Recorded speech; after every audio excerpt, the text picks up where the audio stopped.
Assalamu alaikum rahmatullohi ve berekatuh. Қазір Әділет министрі халыққа жар салып жарнамалап жатыр. 2029 жылы мәйіттерді өртейміз. Крематорий деген пеш салғанбыз. Соған саламыз деп жатыр. Неге дегенде мынау Қытайстаннан Қытайлар көбірек келіп жатыр екен. Сол Қытайлар кеңінен жүрсін. Мына бейіт деген болмасын. Қытайларға жер керек, олар жақсы жүрсін деп жатыр да.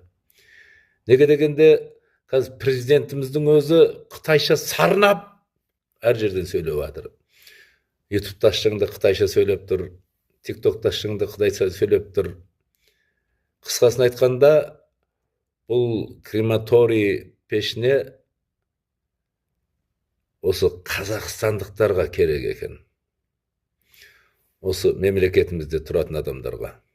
Оған өртеу керек екен де. Сөйтіп,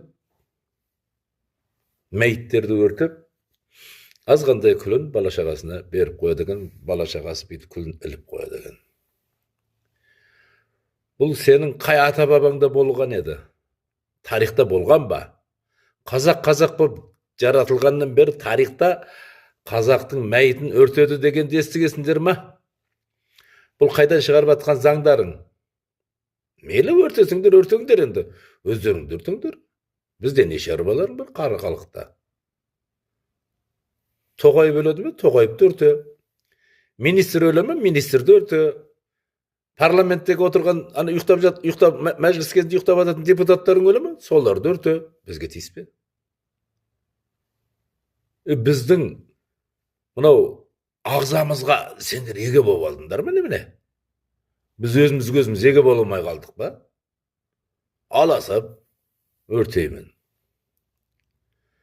Сендер қазір мынау мәйітімізді өртейін деп шықсаңдар, ертең тірідей өзімізді өртейін деп шығайын деп тұрсыңдар ғой. Сендер үндемесе, я? Сорлы қазақ. Жер бетінде ешқандай бір қызықты көре алмаған едің, жер бетінде жүріп. Жердің астында қызықты да бұлар қол тосып көрсетпеуге қатты әрекет қылып жатыр ғой. Енді бұл Адам алейхиссаламнан бастап